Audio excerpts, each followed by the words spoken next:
It looks like everyone has started to come in. We have what looks like all of our panelists here. So, everyone, I'm Wyatt Frasier, one of the co-founders at Sitreps. Max is also here. He's our other co-founder with Kyle, who most people know, obviously from the Instagram page. His face is there. Anything you disagree with was made by him. Everything you love is Max and me. He's, of course, not here to contest that. So, would love to first start out as people keep trickling in. This will be recorded as well. Just so the hot takes will be coming, but advise to the panelists to remember it will be somewhere on YouTube for people to find. I will start tonight welcoming in.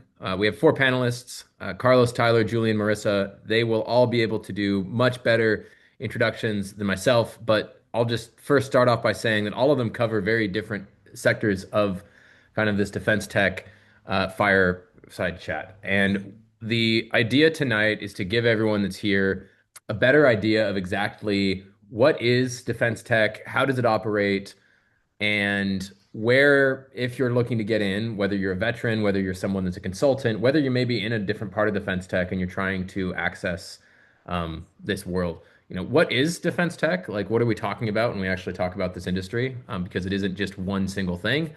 And, if you're looking to get in, how do you maybe network in? What skills are valuable? And, the thing that everyone wants to know, like, if you're going to be switching from another career, what are the actual expectations from comp to working style to different, places and that you can maybe go work. So I'll start out with Marissa, and then we'll go to Julian, Tyler, and if Carlos is here, finish with him. Just a brief bio, Wyatt? Yes, please. Or do you want me to answer the defense tech question? No, just brief bio to start, and then we'll start some kind of rapid fire questions to everyone. Great. Also, if anyone here at any point has a question, just throw it in the chat, and I'm sure our panelists will be watching it. I'll be looking at it to make sure that we answer those. So just drop that in the chat, and we'll try to make sure we get everyone's questions answered. Great. My name's Marissa Beck. I am with Quartermaster AI. We are a defense tech company that is turning 3 years old this month. So it's been a really fun 3 years. I've been in an operations role with that company shortly since after it was founded. Worn a lot of different hats: finance, logistics, IT, HR. I've settled into recruiting and HR as the company has grown. So in the last 3 years, it's grown from, myself and the founder to about 70 people or so. So we've done plenty of hiring over the last few years. My background, I've been a military spouse for 17 years. My husband is a Naval Academy grad and went to the SEAL teams. So we've been on the West Coast and the East Coast. I've worked alongside veterans for much of my career, but I've had a lot of different roles. So most recently, prior to Quartermaster, I founded and ran a rock climbing gym in coastal Virginia in the Norfolk, Virginia Beach area, grew it to 3 locations and exited. I loved that. And then I was a nurse prior to that in the ICU. And I've also worked in military adjacent roles with kind of like a sales customer service role at a university that served veterans. So uh, that's a little bit about me. Looking forward to getting to know the rest of you guys.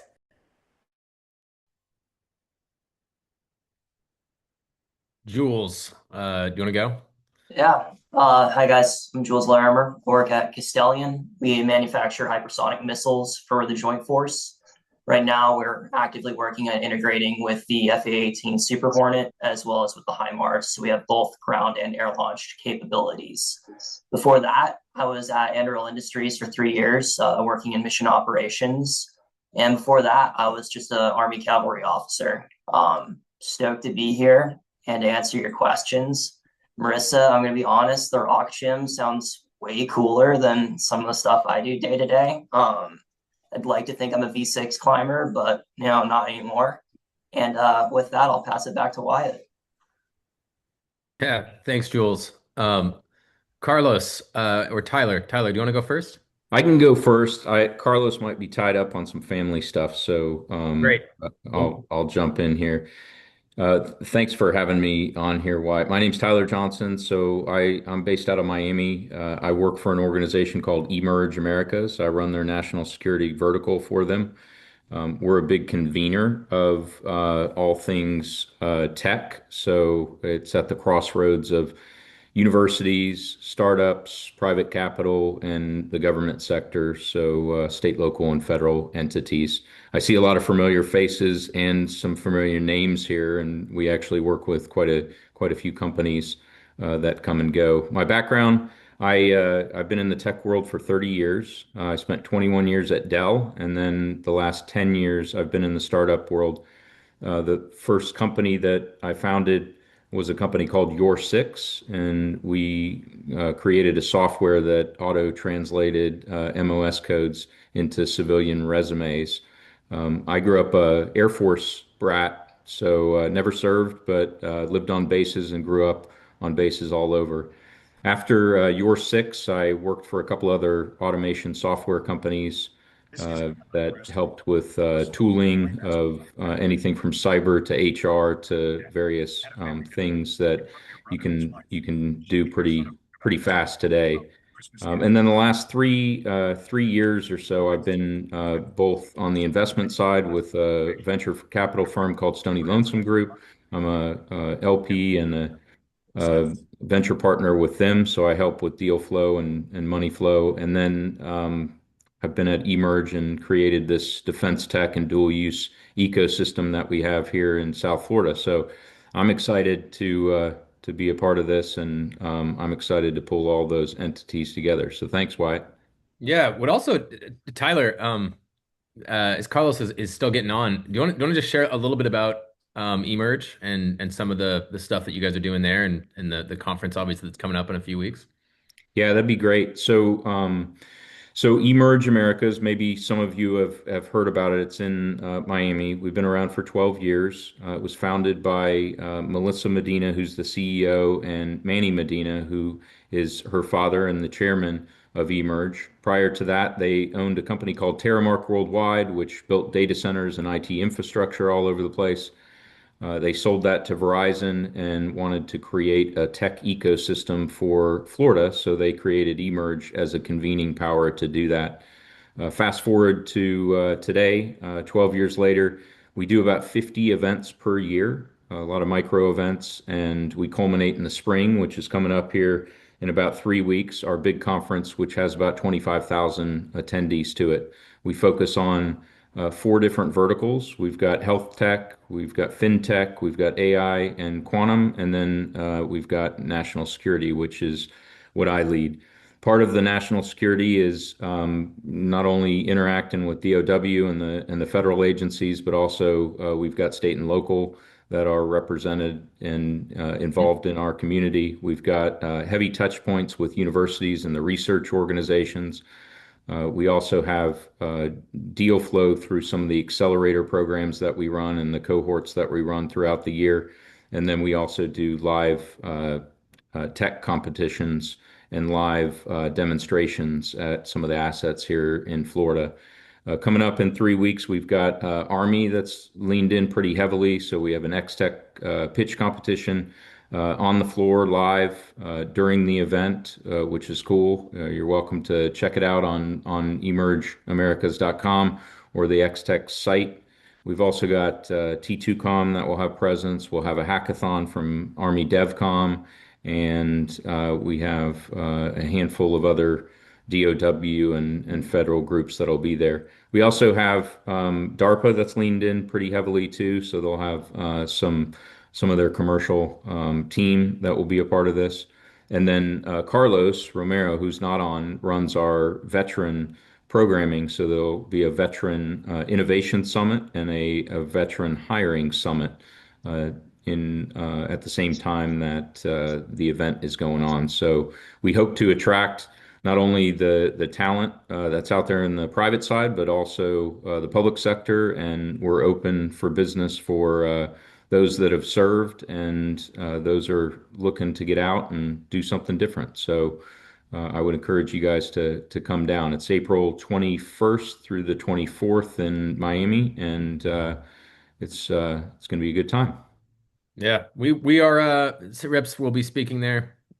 We'll be there. A lot of cool companies there. If you're looking to find a job, invest, just interested in the space, great opportunity. You can find up the sign up if you go to sitreps.com, go to our events page. There is a link to where to register, and tickets are heavily discounted, by the way, for veterans. So make sure you do not pay for the full price ticket. So also, I'll let my partner Max Cormier introduce himself. I'll probably be asking Max a lot about kind of the work, from our perspective at SitReps. We do a lot of recruiting for defense tech and get to see a lot of good things that, people do, and from candidates' perspective, a lot of things that, make you scratch your head. So Max, if you want to kind of take the next bit and introduce yourself. Yeah, thanks, Wyatt, and thanks everybody for joining. Can everybody hear me okay? Cool. Yeah, I went to VMI and then I served in the Army as an infantry officer up in 425 up in Anchorage, Alaska, which is where I met Wyatt. It's now the 11th Airborne. I guess I'm kind of dating myself by saying 425. Since then, did a few different things. I worked as a civil engineer for a little bit, and then I went over to Ukraine when Russia invaded the second time. Worked with our military for about a year. Then I worked in tech sales for a while and started helping out with Sitreps, helping out Wyatt and Kyle. Now doing it full time with Wyatt, and we got a couple full time employees as well. Like Wyatt said, we've worked with a lot of these defense tech companies and kind of seen all kind of crazy things happen, good and bad, and all kind of crazy stories. So DM me on LinkedIn if you ever want to hear more crazy stories or want me to expand on something I say here tonight. But we've been fortunate enough to be able to place almost 100 veterans now, about 2/3 of that in defense tech companies, mostly like younger companies, Series A, Series B type startups, kind of similar to where Quartermaster's at. So yeah, I'll shut up now. But yeah, thanks everybody for showing up and pass it back. All right. So just to start out, I'll pass this first question to Jules, and I know he could probably talk for the next 3 hours about this. But Jules, do you want to just explain when people talk about getting into defense tech? I always say, there's a few different areas. You have software, hardware, you have services. There's a million ways you can get into it. How do you typically break down the industry that's now, 15 years ago it was a few primes, primarily if you're getting in. You were getting out. You obviously were, I remember you were very enthusiastic about the industry, trying to find a foothold. You've now, gotten into a very hot space. But how would you kind of break down, what is defense tech? Big question, but what would you tell someone, who's kind of thinking about maybe getting into the industry? I think what I'd tell someone is, all these roles at these companies, you really can boil them down into two categories. And the further they're away from these two categories, like probably a little bit of signal for yourself. But you have the builders, which are the true talent. Those are your engineers, whether they're hardware, software, your manufacturers. They're the ones that are actually creating what is being sold to the government or used by your customers. In my circumstance, it's the military. And you have the people who are selling. That could be your government growth team who is going through that process of working on the Hill, also creating partnerships and relationships in different regions of the country where you're manufacturing. And you have people on the program side of the house, which is about where I sit now. And that would be on the actual contract negotiation, contract drafting. Some companies, they'll call it capture and proposal. And on top of that, there's usually a technical flavor as well. Traditionally, it'd be referred to as a systems engineer. At some companies, they'll call it mission operations or an engagement manager or technical program manager. And as you stray away from those categories, that's when you start to get into probably managing more internal processes of the company. Maybe that's human resources or customer success, which is actually how I got my foothold at Anduril. Typically, my best response to people when they ask, like, how do you get into the industry? I tell them apply online. That's why I did it. What I did, it took me like 6 tries, but it finally worked. But really, I would say, like, try to look at it as two categories, either building or selling. And then the further it gets away from that, probably the harder it is to explain to someone else. Yeah. Thanks, Jules. Tyler, for you, why is defense tech hot right now? I mean, why are there, you go back, like I said, 15 years ago, there wasn't this big boom of, we probably wouldn't have a bunch of people, Jules and Marissa would either not be in the industry or would be at a Raytheon. What's happening from your perspective as an investor that's driving this new growth? Yeah, it's an exciting time. I think it comes down to people want to solve some problems. I think there's so many like apps and non-program or non-solving things that are out there and have been out there, and people are fatigued with some of the solutions that are there. And I think defense tech or dual use tech offers the ability for people and companies and tech to actually solve some pretty cool problems. They're hard and they're complex, and I think the real geniuses will gravitate towards a lot of those cool things and solving those problems. And um, I I I think that's one of the biggest reasons. Now, the administration has helped quite a bit over the last couple of years to push a lot of us changing. And if I look at my perspective over the last 30 years in the tech world, uh, corporate went through a bunch of transitions about 20 years ago and how they buy and how they use technology. And I think the government's going through similar changes right now, whether it's Fed or DOW or whoever, state and local, same things. A good example would be the cloud marketplaces. I mean, today you can set up a business in your garage or at your home or with the PC or a couple of people and you could generate revenue. 20 years ago you couldn't do that, and the cloud opened that up and technology opened that up. I think the government's at a position right now where they need to change how they do things, and the speed of technology is helping with that. In my opinion, it's a great time to be around because there's going to be a lot of transformation, a lot of change, and a lot of opportunity for people that want to make change. And that's why I see the exciting part. Now, the other cool part that I would say is there's all these pillars of the community. You've got universities, you've got startups, you've got private capital, and then you've got the government pieces. It's rare that all of them work together in unison, and we've got an opportunity to potentially pull all of them together towards some common themes, which is cool. And you got to like what you're doing. Yeah, thanks. I'll quickly just throw it back to Jules. I know I know Jules. For those wondering, I do know Jules offline and know how passionate he is about this stuff. When you look at kind of the hype around dual use, I know you have strong opinions about this, Jules. What would you tell someone that's maybe looking to get in and a company says, "Hey, you're dual use," and I'll probably throw this over to Marissa too because I think that Quartermaster is a real legitimate dual use. But there's a lot of people that will say we're dual use and there's no apparent civilian use case or defense use case. What would you kind of say to people that are evaluating offers, evaluating companies they're applying to, that are looking, to try to kind of evaluate the health of those places? I mean, like, I feel like I'm the wrong person to ask about dual use because everything I've worked on has been ITAR or, focused more on lethality for the DOW. But I think like I can answer the part though where you ask like, hey, how do we evaluate offers or just what's going on with the health of the company? I Well, think one yeah, of the first maybe questions. maybe to I wasn't clear enough. Because you have been, I know you've been at these, incredibly lethal companies where, Anduril is not making a case, Castelion's not making a case that you have civilian missiles, right? But, I think a lot of people will worry. They'll be like, oh, if it's not dual use, it's not a good company to work for, right? I'm worried about that. I hear that from a lot of candidates. So that's, I guess, kind of what I was, asking you to help people evaluate. Like, does it need to be dual use? If it is saying it's dual use, how should you evaluate that? And how should you kind of look at these companies and, you know, figure out if they're a good place to go?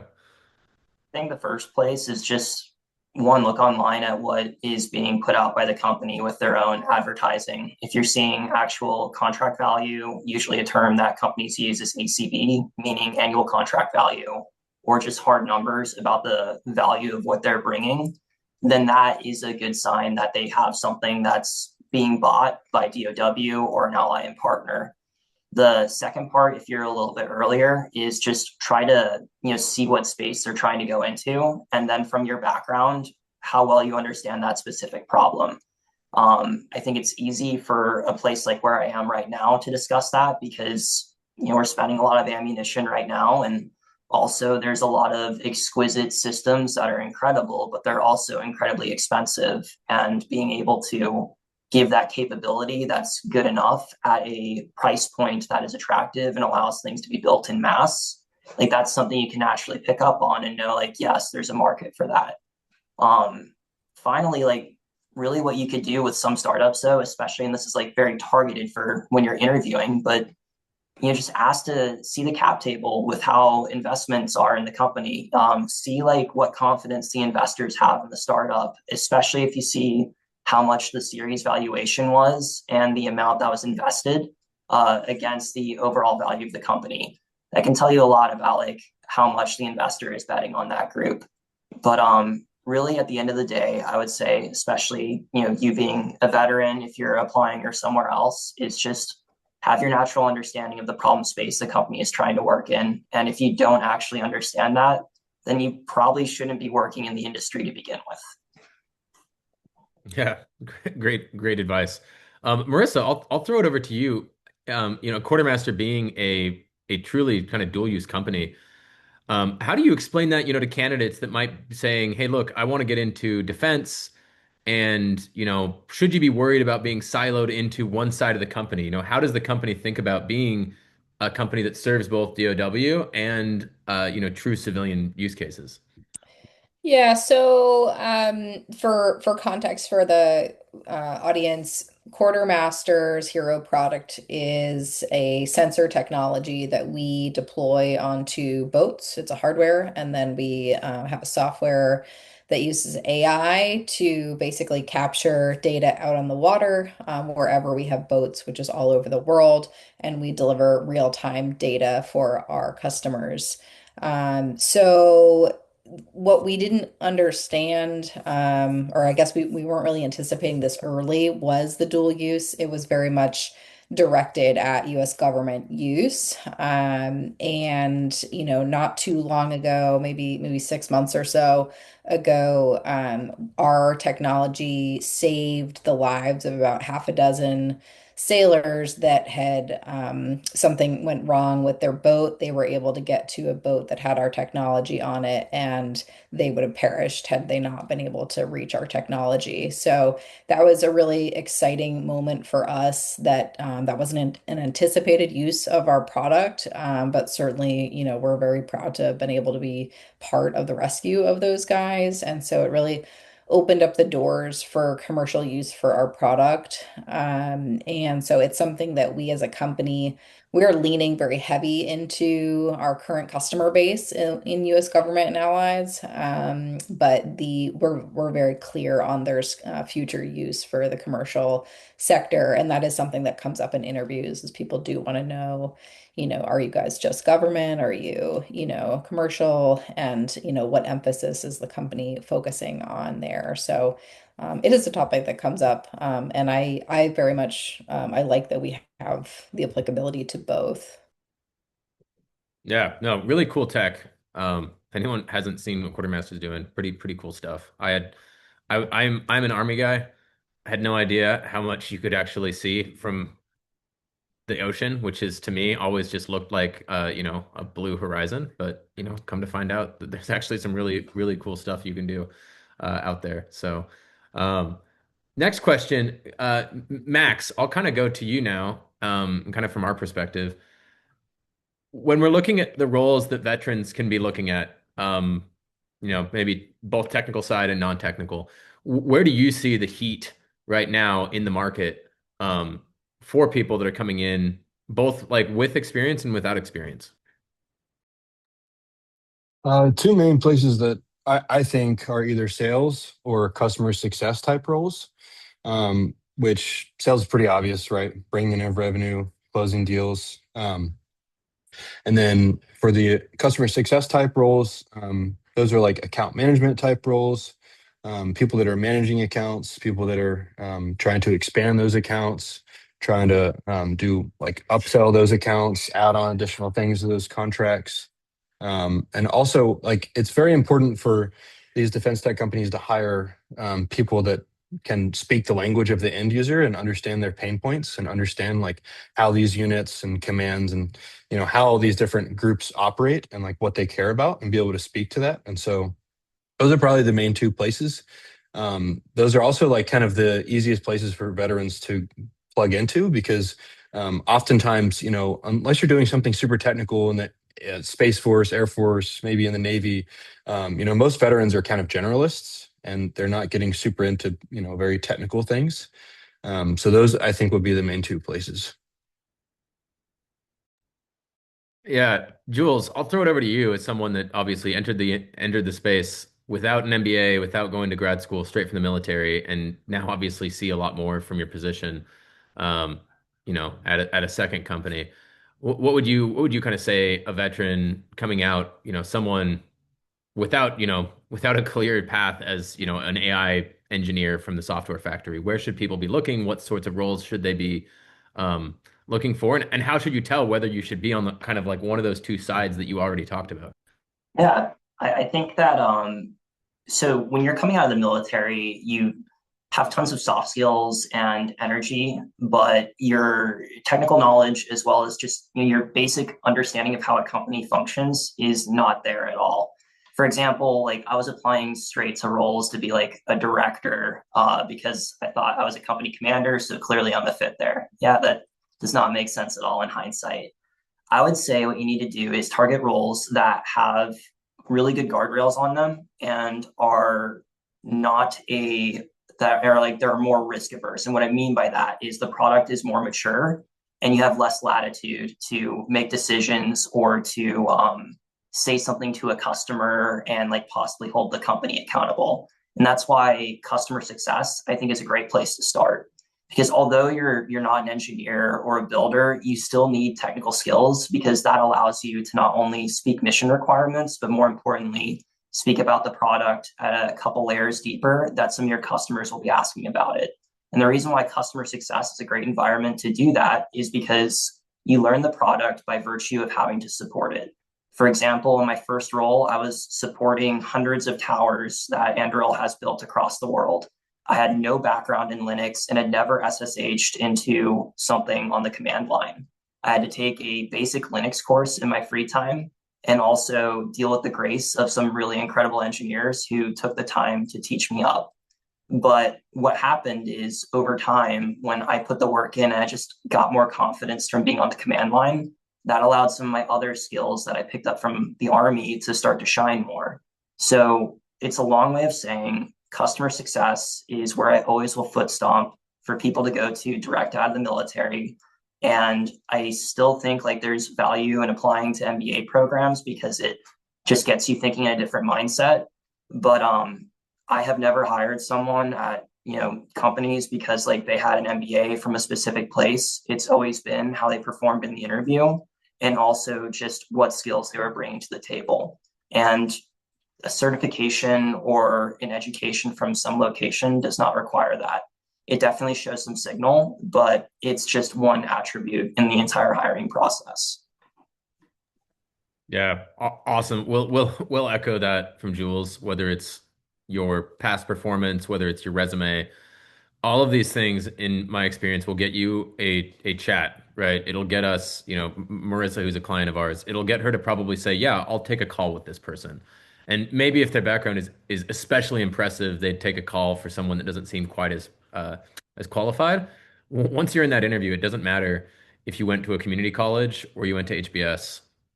The only thing that will matter is how you perform. So no, I mean, they're not going to the final round and looking at your resume. They're analyzing how you perform. So I really think that's a good call out. Tyler, what would you say when you see, veterans, at companies that you've helped with, and what would you recommend to folks where they look? Yeah, so I think veterans and former government workers have a unique opportunity and a unique skill set to help private sector companies fix some problem sets that maybe the government has that the corporations and the private sector doesn't know how to do because they can't speak the language or they don't understand the problem itself. So I think veterans are uniquely positioned to go to companies that could be potentially dual use, or maybe they're doing limited amount of business on the government side and they want to expand a new revenue stream. Veterans can go help expand that revenue stream into the government if that's what they want to go do. Um, and I've seen it, happen in a couple of areas too. Uh, so I don't know. I think having people cross private go to government and government go to private, I think is a good thing overall for the community, for society, for jobs in general. And I think we should be doing more of that. We don't do enough of that today. There's plenty of people on the private sector that have no idea how the government works. And I think there's valuable lessons that veterans or people coming out of the government can help those people find. Yeah, absolutely. It's kind of wild today that 10 years ago, if you were a veteran leaving, there wasn't a lot of industry that explicitly valued the experience you had, like you're saying. Um, Marissa, when you look at people, I mean, you are doing a lot of the talent function now. When you look at folks from the military who don't have any civilian experience, how do you evaluate those positions, and what positions are you open to having someone that doesn't have any kind of civilian side experience, if any? Like Jules said, people can very quickly go from military to customer success roles. So right now, we are small and young enough that we generally focus on hires that have prior industry experience. That won't be the case in perpetuity. As we grow and as we age, we'll be open to more direct, straight from the military experiences. One of the ways we've looked at that is SkillBridge. So we have a few people that we've worked with on SkillBridge or SkillBridge, similar programs to that. And so, that's a nice opportunity for them to gain a lot of experience with us and us to teach them a lot in, 3 to 6 months, depending on how long their skill bridge is. And it's almost like a try before you buy, for the company to get to know the person, and decide at the end of the opportunity, should we give this person a full-time role with us? So I think those are, using your skill bridge, if you have that and you're in the military right now and you have that available to you, make the most out of that. A lot of people are like, great, this is like an extra way to like extend my terminal leave. I'm just gonna like pick something easy and kind of kick up my heels for an extra few months, which I totally understand. You guys work extremely hard in the military, and I understand that. But it is truly a paid opportunity for you to bridge into the workforce that's outside of the military. So being strategic about where you can place that skill bridge match is an incredible opportunity that I definitely want to emphasize in here. It's not 100%, but it is much higher than 50% likely that you would get a job at the company if you perform well on the skill bridge. So that's a great opportunity there. Yeah, absolutely. Leverage the skill bridge if you have it. Yeah, don't. I know they've reformed it since I got out and was doing skill bridge. I remember back in the Wild West days of skill bridge, people were like working for their spouse or something wild. Yeah, And there exactly. was there was very few guardrails, which is probably great for the 3 to 6 months that you do it. It will not it will not help you in the long term at all. Um, Colin, I think your question's really good. Do you want to just come on and ask that and give some color, and then maybe let's do the same kind of we'll start with you, Jules, and then go to Tyler and then Marissa. Sure. Thanks, Wyatt. Hey, I'm Colin. I'm, let's see, former Marine, right? 5 years enlisted, right? Rare in some of these chats. So I'm a current sales engineer at a dual use SaaS company. I'm on the Inc. side though, so I'm not selling to federal enterprise commercial.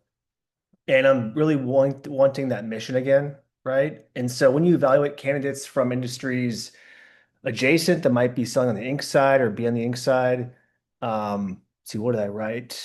What makes you confident they can operate in the defense ecosystem? So all the verbiage, right, and policies and whatnot. And what are the most common gaps you see in otherwise strong commercial candidates? Like, I'll go ahead and start here. So what I'll start with is a lot of these things that are in my experience that are built by the companies I've been part of. The only way you can actually know how to operate them or talk about them is if you're one of the few people where it's been deployed to, or if you've already been in the company. So instead, what we're usually evaluating people on are specific attributes and facets that show that they be de-risked and able to learn quickly and also integrate well with the team in their specific role. One of the nice things about coming from commercial industry is you probably have background with the CRM software, so you'd understand a deal pipeline much better than someone coming out of the military would. And then on top of that, you have your prior background in the military, so you're able to speak to that with regard to how something fits with the mission set or really just interfacing with customers. For example, I was at a factory in Texas this week, and it's a bit of an adversarial thing at times when you just show up as a contractor, but like it was actually pretty easy to win them over when they learned I was prior Army. It's just small stuff like that. But what I would say is probably try to highlight your background with how you specifically were either providing ownership or a specific outcome and try to quantify that, because what really does matter is when people are able to say, here's the problem that I solved, and here was the specific outcome of it. When people start instead giving a job description or just speaking in generic statements about what they do, it doesn't distinguish them from other candidates. It just gives me like some filler background about what they were doing before. Oh, thanks, Joel. Where were you at in Texas? I was in Texarkana at a Army depot right next to it, and I think I ate enough barbecue for my LDLs to just be through the roof for the rest of the year. So my primary care manager probably isn't happy with me right now. Thank you. And yeah, I've been using the XYZ format from Google, right, to show results on resumes and stuff like that. It's helped. Stuff like that. Like really, it's just distinguish yourself by showing I performed well in the current role. I think that Wyatt is pretty good about sharing the HBS template, which I think that's a great resume format to get you through the door. But really, when it's doing the interviews one-on-one at a company, it's just, hey, how can I, in 7 sentences, say, like, I specifically brought this impact to the problem that I was solving? That's always a safe bet. Yeah. Tyler, it'd be interesting to Yeah. hear from your perspective. You obviously came not as a veteran, but came from a different industry. Now you're, in this defense world. Yeah. How would you answer the question? Yeah, so the commercial world is a lot simpler, I think, than than selling into the government. There's much more complexity and many more rules and acronyms and all sorts of stuff that, people that haven't been around it, they have to learn, right? And you've got some of that already, so you'd have the ability, you'd have the upper hand. I would also say that just like in the service, you guys change jobs a lot, right? You go train for various positions and jobs, and you rotate and you go to different bases and you do different things. The same is true on the commercial side.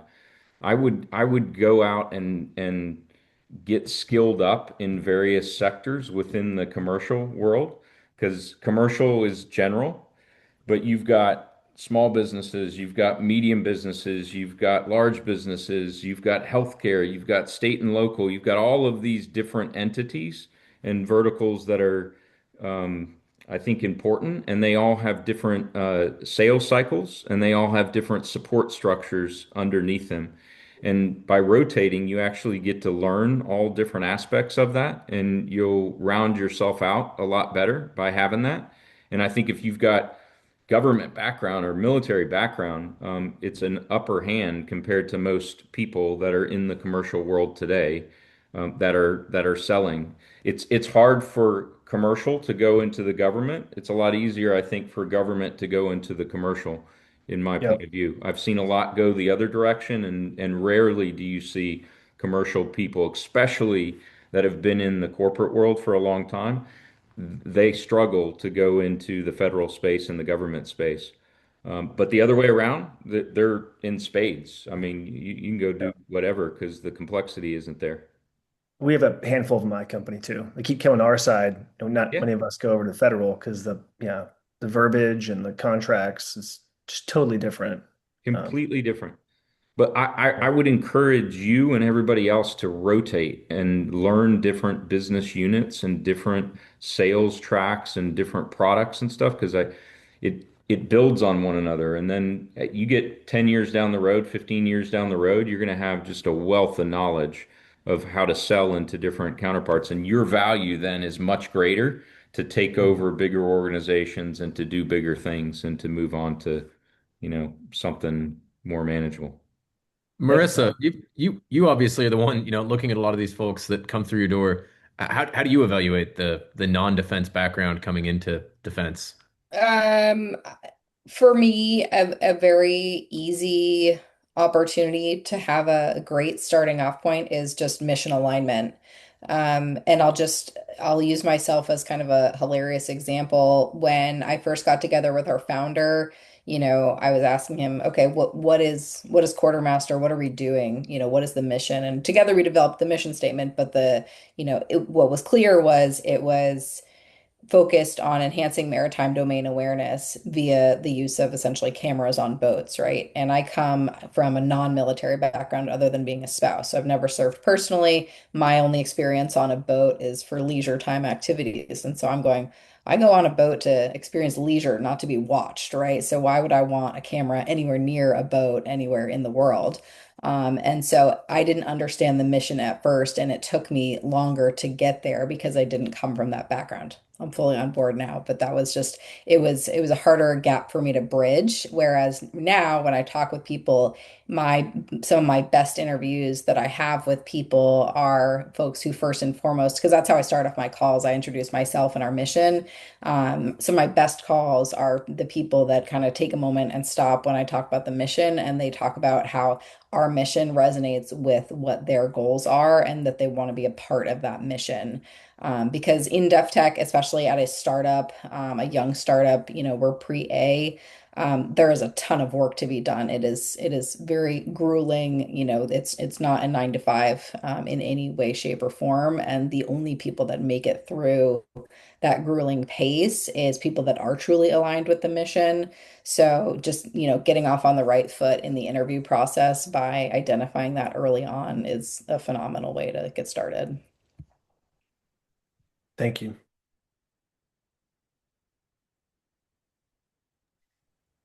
Excuse me. Thank you so much, everyone, for answering those. Thanks, Colin, for asking the question. I think it's something a lot of people ask because a lot of people are coming from the civilian sector.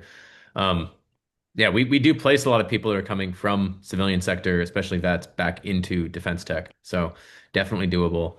Um, the first job in any industry is the hardest one to get. I'll share one of the best classes I took in my MBA was about careers. It was a very soft skill kind of class, but it was very interesting, and I've used it now in the business that I am now doing recruiting.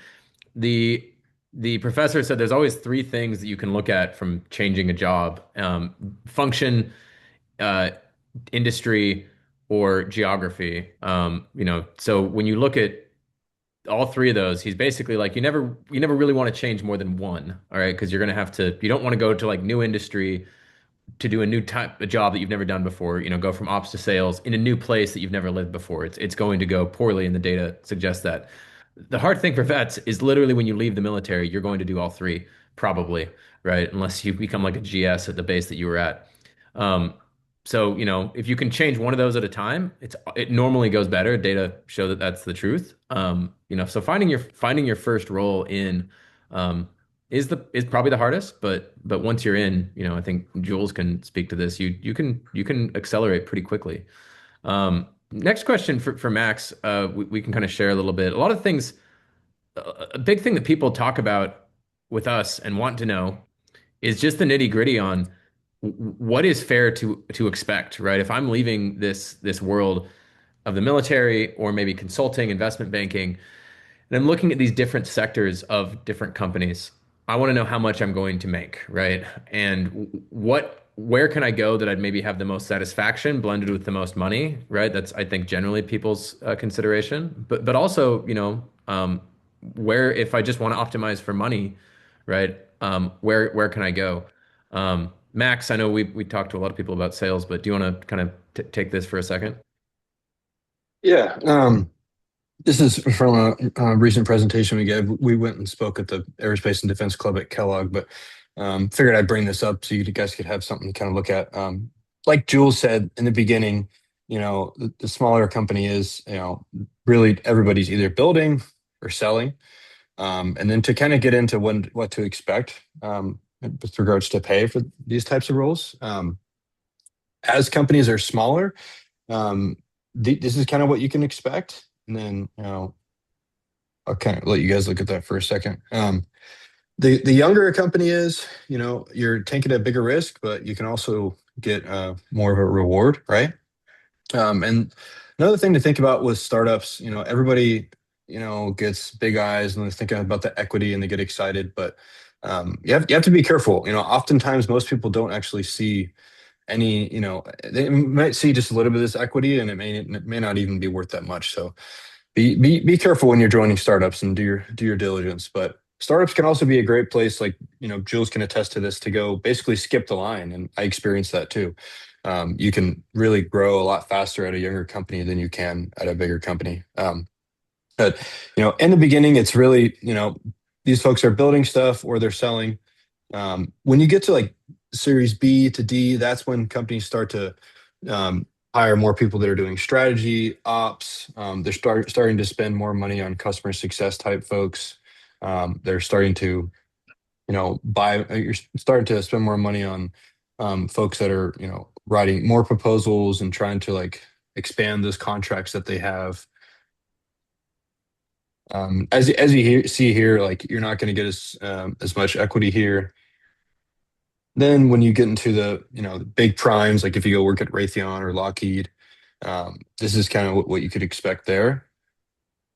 So not as much, but these companies are going to be a lot more stable.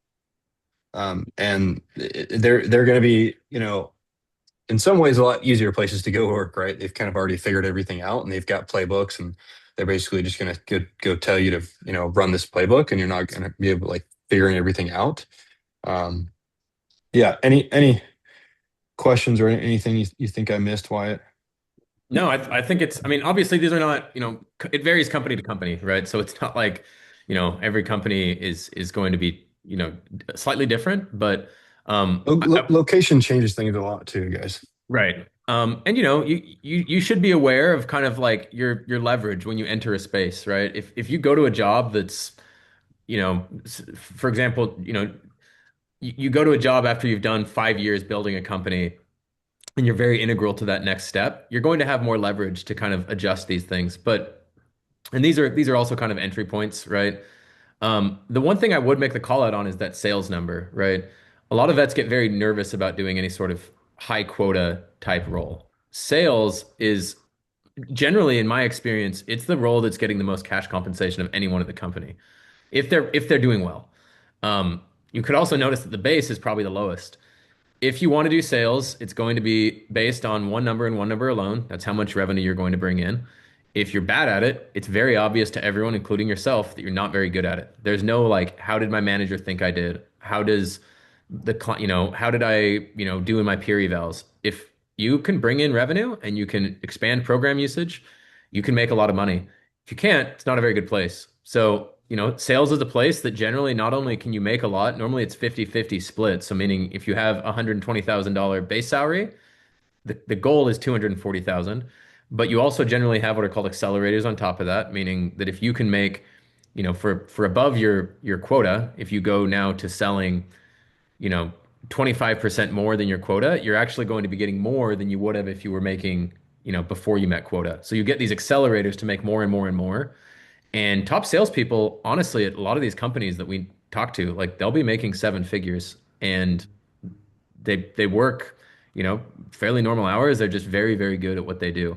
And I will also add that sales, and Max can talk about this as being a salesman, it's not just about how personable you are and how good you are at, making friends. There's certainly part of it that's being extroverted, but there is a real science to sales. And there's plenty of introverts that don't love conferences and don't love talking to people that absolutely crush it in the sales game. So Max, if you want to kind of add to that a bit. Yeah, one main thing I would add, this is important for, pretty much everyone on this call. Veterans aren't used to performance-based pay, but any type of role that you're going to be hired for, if there's an on-target earnings, right? If there's a mixture of salary and performance-based pay, a company's not going to hire you unless they expect to pay probably at least 70 to 80% of that number. And if they're not paying that, then you're not going to be there very long.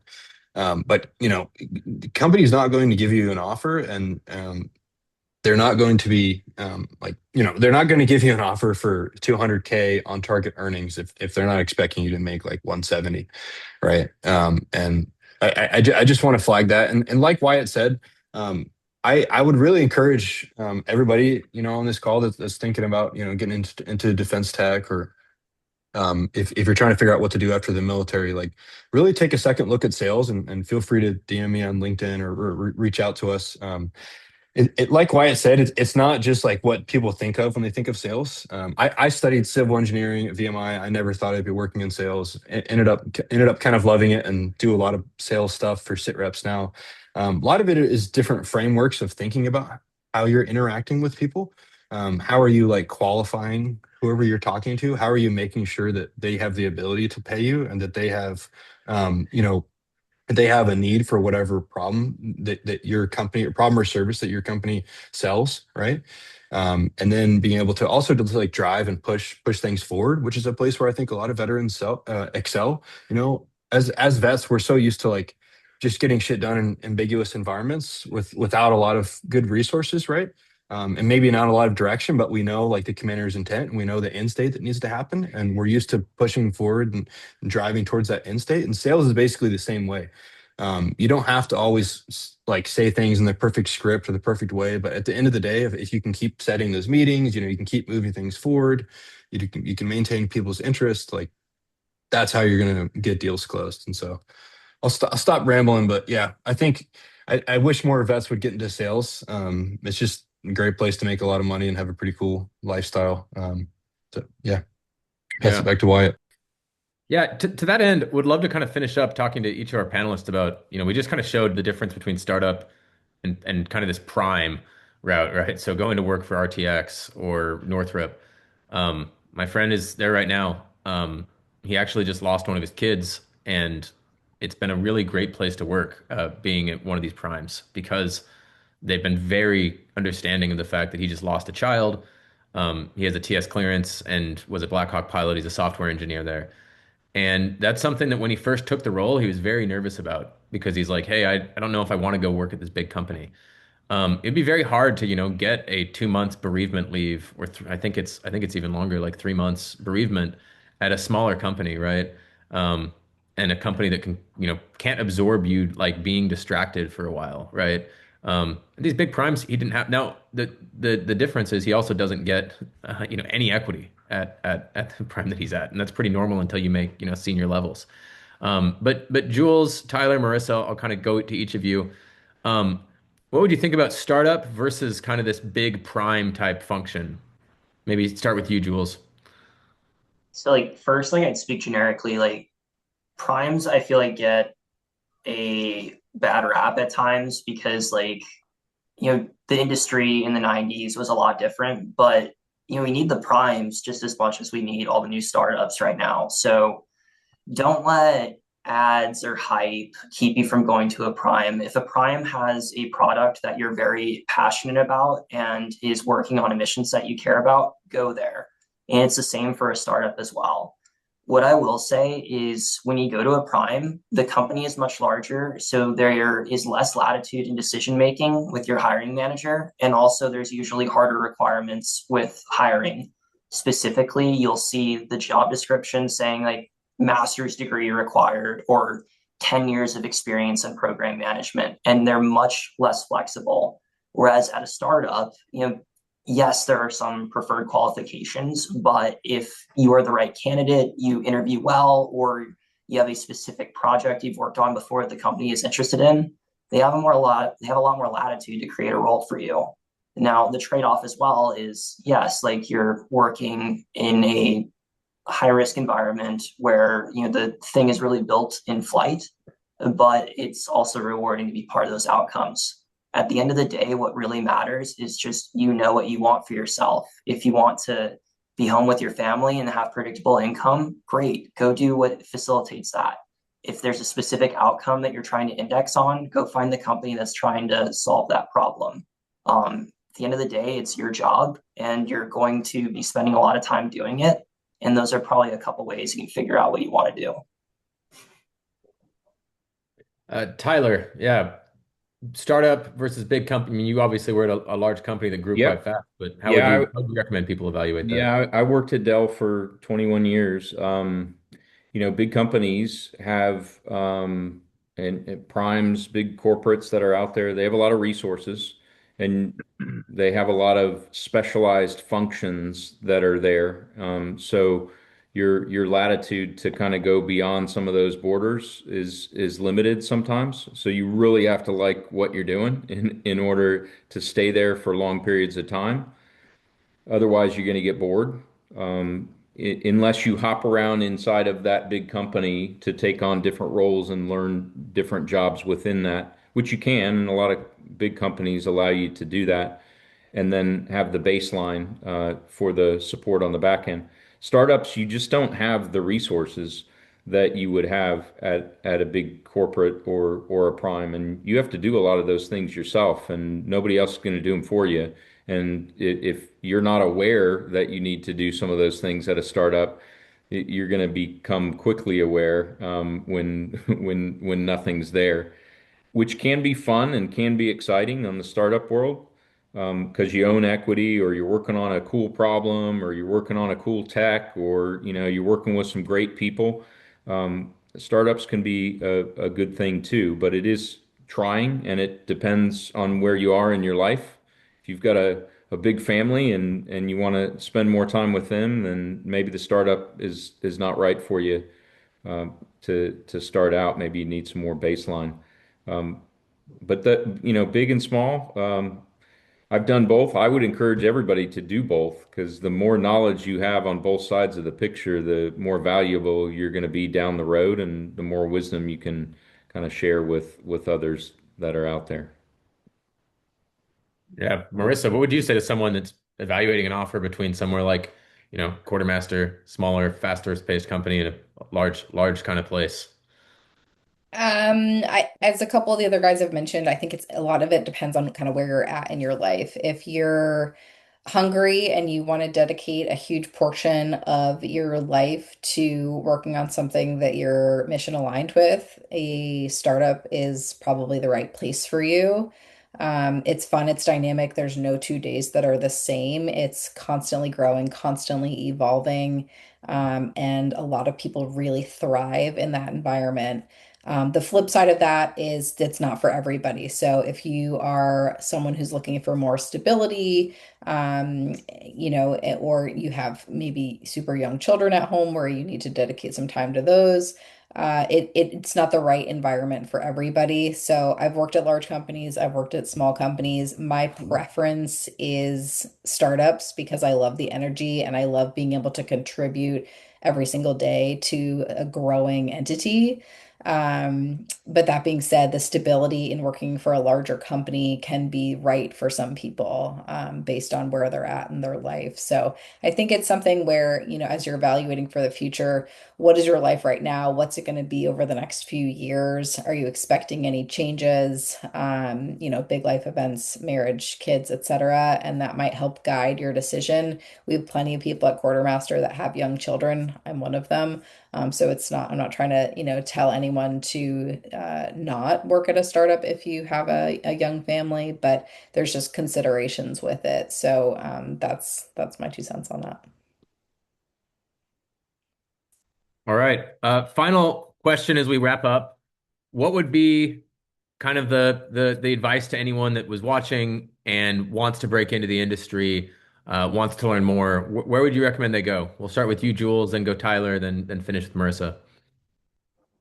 I think that if you're still in the military right now, this is more for the people transitioning right now. I probably wouldn't have been able to get into where I was without the help of the Commit Foundation. It's completely free, and they give just help with figuring out what you want to do in your life and also giving you some skills to interview and tell a story of your service. And it exposed me to some opportunities like I wouldn't have known about the company I started at if I didn't go to one of their workshops. And that I really think was the decisive thing that got me in.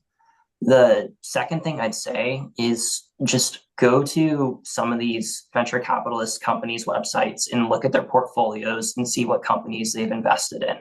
You could go to A16Z, Lightspeed Ventures, and just take a look because they like to brag about who they've put their money into, and then see what companies just spark your interest. The benefit of them being smaller is if you do some LinkedIn OSINT, like someone probably will respond to you if you send the right kind of message. What I will say in that is please don't ask for a referral. Like really just try to set up the chance to actually learn about the company and what they're doing and have a genuine conversation. Final advice that I'll have is really what the great Patrick Swayze said in the epic movie Roadhouse. At the end of the day, just be nice.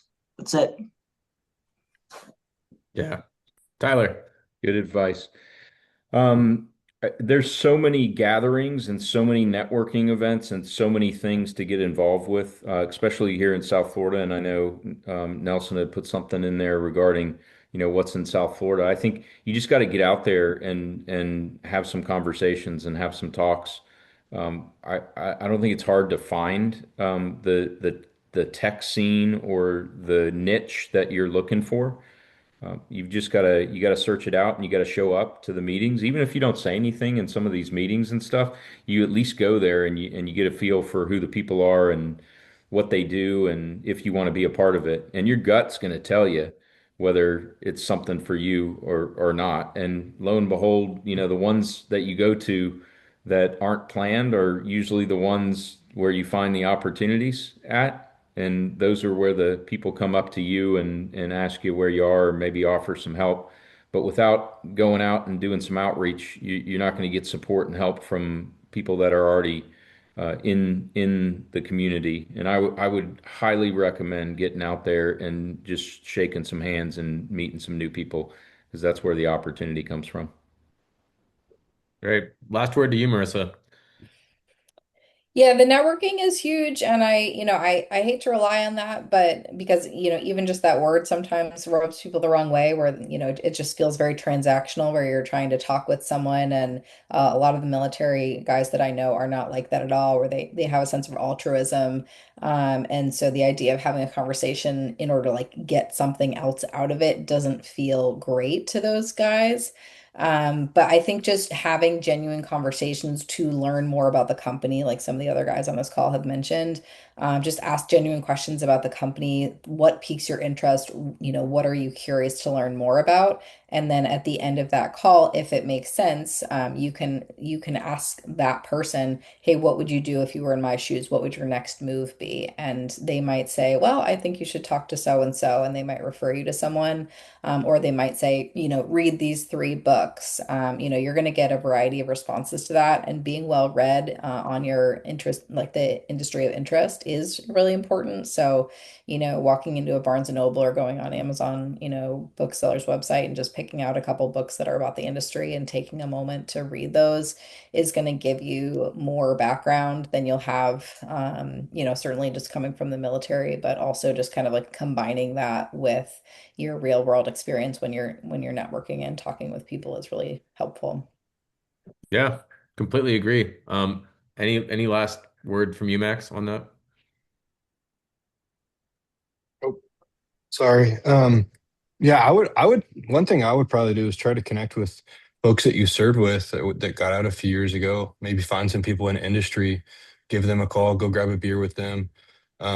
it's also just like hard, just be ready like when you're getting out, or if you're trying to pivot industries, like it's just hard, when you're in the military, it's very insular and you just don't know what you don't know, and you're not tracking what's going on out there. So um yeah, just yeah, like much like Tyler said, just go show up and meet with people and try to make friends, and like Jules said, be nice, and I think you'll start making some good connections. But yeah, you have to put yourself out there. And especially going in person nowadays, it means a lot. It's very easy to get lost in it's all the AI nonsense and AI emails and AI LinkedIn messages, and it's really easy, it's really hard to stick out online. But you go show up, go. I mean, you can just do stuff in life, right? Like you can go just show up to a company that you're interested in's headquarters, go bring a box of chocolates or something, and ask to talk to them and make friends. And I do stuff like that all the time for Sitreps to try to find more companies for us to partner with, and it works. Just go show up and try to meet with people and make friends, and you'll be surprised at how far you get. Yeah. Last thing I'll say, I think everyone's already said this, but show up in person interaction, like Jules said, showing up and being the person that actually like gives people the indication that you give a shit and you're willing to be, spending your time seeing them. Especially in today's AI age, there's so much web traffic, email, text. I think within a year, you might have low latency Zoom calls where you don't know if the person, if they're not standing in front of you, is even, there. Um, it's just super valuable to show people that like you will show up. Max, not one of our clients, but Max actually told a guy that was having problems finding a role. He said just walk into their office and ask to have it like deliver your resume, right? He did it, and he's like, they were super shocked. They said, "We'll put you in the interview process," and he got the job. Now, obviously, you have to qualify and you did a good job, but you have to stick out and you have to, like Marissa said, don't treat networking like a dirty word. Be nice, be a real person. Don't be a robot. Everyone at the end of the day just wants to have a conversation with a real person. And also, double echo what Jules said. Do not have your first call be where you're asking for a referral. If the person feels good, they'll probably offer that anyway. And also, spoiler, like if you get a referral from someone, it is not you're going to get a job. It means like you're probably going to get a first interview. So that's the unpleasant truth for many people. But anyway, this will be up on YouTube if anyone wants to go and check the transcript or anything. Really appreciate everyone coming through.